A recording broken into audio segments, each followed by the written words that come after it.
The Lord be with you and also be with you. అలైహిం షాలోమ్. Bible భాషకు స్వాగతం. విశేషంగా పరిశుద్ధ గ్రంథమైనటువంటి నూతన నిబంధన వ్రాయబడినటువంటి కొయినీ గ్రీక్ భాషలో ఉన్నటువంటి అనేకమైనటువంటి పదబంధాలు, అశేషమైనటువంటి అర్థాన్ని లేఖకులు పవిత్రాత్మ యొక్క సహాయంతో వారు మనకు అందించినారు. అనేక సందర్భాలలో మానవులో ఉన్నటువంటి అనేక భావోద్వేగాలలో ప్రధానమైనదని భావించే భావోద్వేగం ప్రేమ.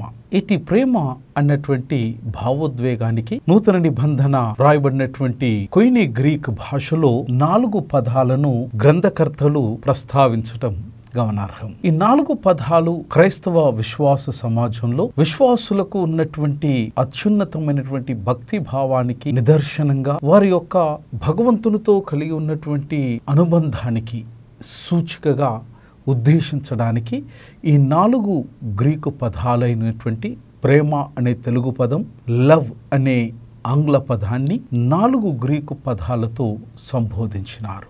అందులో ఒక పదం గ్రీక్ భాషలో వాడబడినటువంటి పదం ఎరోస్.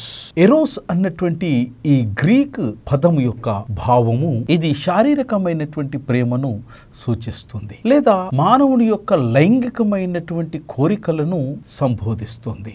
ఎరోస్ అనేటువంటి గ్రీక్ పదం మానవుని యొక్క అభిరుచిని, మానవుని యొక్క కామం లేదా మానవుని యొక్క శృంగారంతో కూడినటువంటి ప్రేమకు సంబంధించినటువంటి సంబోధనను ఇట్టి పదబంధంలో వాడబడినారు.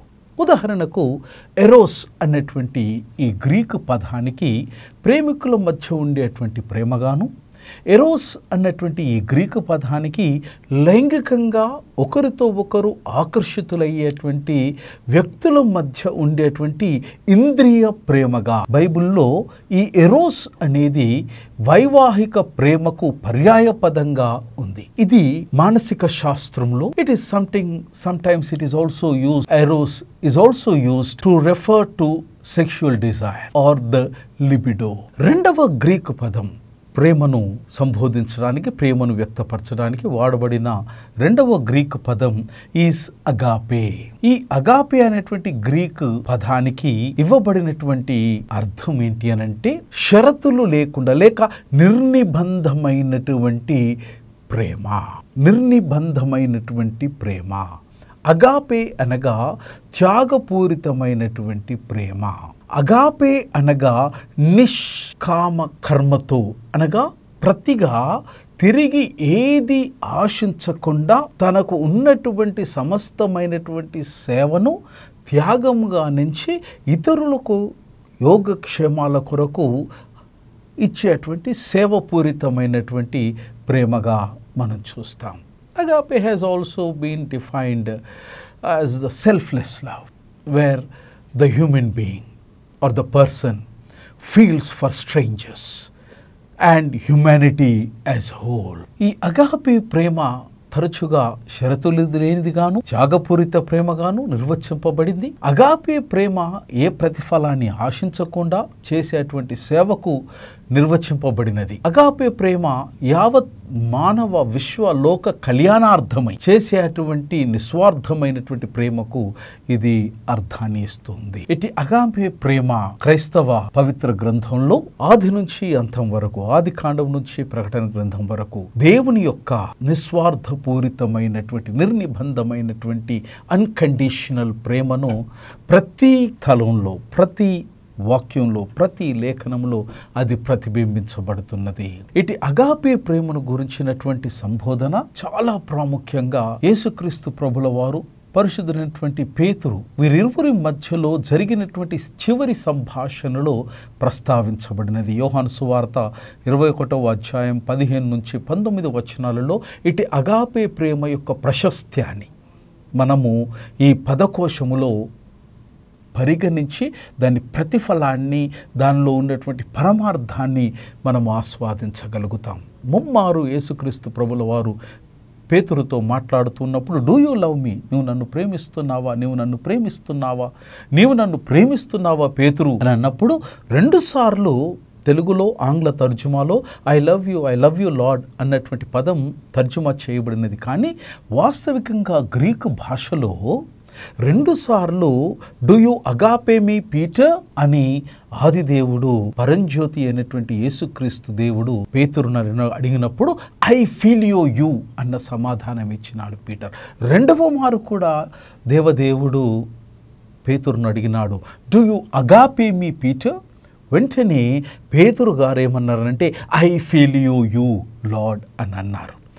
మూడవసారి పేతురును అడిగినప్పుడు ఆయన వ్యసనపడి డూ యు అగాపే మీ పీటర్ అన్నప్పుడు చివరిసారిగా పేతురు గారు ఇచ్చిన సమాధానం ఏంటంటే ఐ అగాపే యూ లార్డ్. అప్పుడు దేవుడు పేతురు యొక్క సమాధానముతో సంతృప్తి చెందినాడు.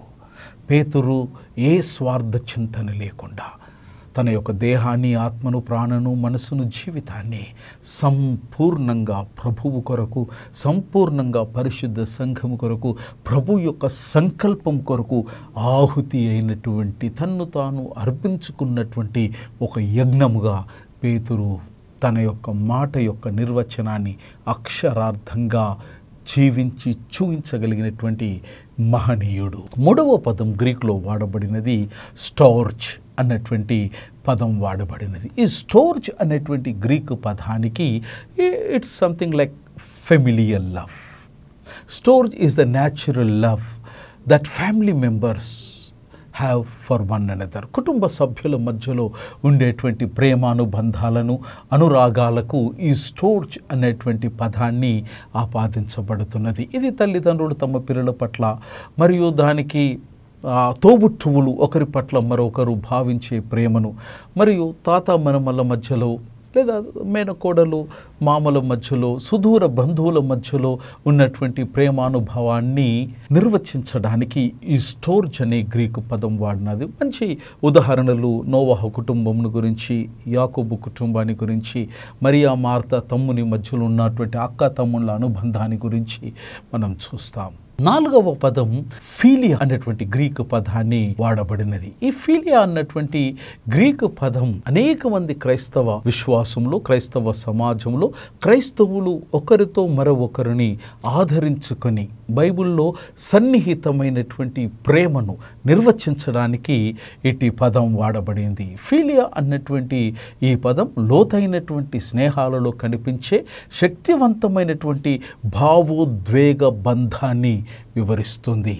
ఫీలియా గ్రీకు పదమైనటువంటి ఈ ఫిలియో అనేటువంటి ధాతువులో నుంచి, దాని యొక్క ఉనికిలో నుంచి ఇది ప్రాణం పోసుకున్నది. వాస్తవికంగా ఈ ఫీలియోస్ అన్నటువంటి ఈ పదం యొక్క అర్థము ప్రియమైన లేదా హబీబీ, మై డియర్.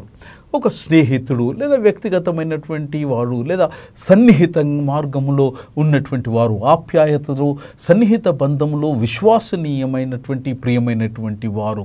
ఈ ఫీలియా అనుభవ ఆధారిత ప్రేమను వ్యక్తపరుస్తుంది. ఫీలియా అనేది పరిశుద్ధమైనటువంటి లేఖనాలలో సాధారణమైనటువంటి, అత్యంత సాధారణమైన ప్రేమ.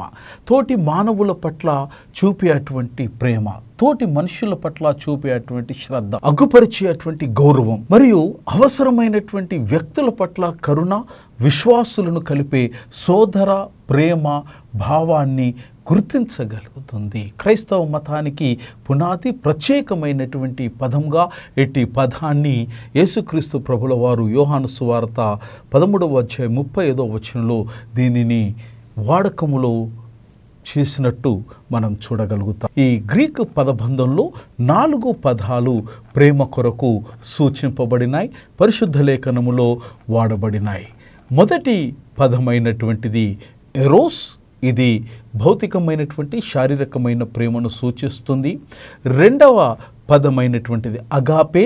ఇది దైవ ప్రేమను, నిస్వార్థాపేక్ష ప్రేమను సూచిస్తుంది. మూడవ ప్రేమ ఇది స్టోర్చ్. ఇది కుటుంబ మధ్య సంబంధాలను సూచిస్తూ ఉంది.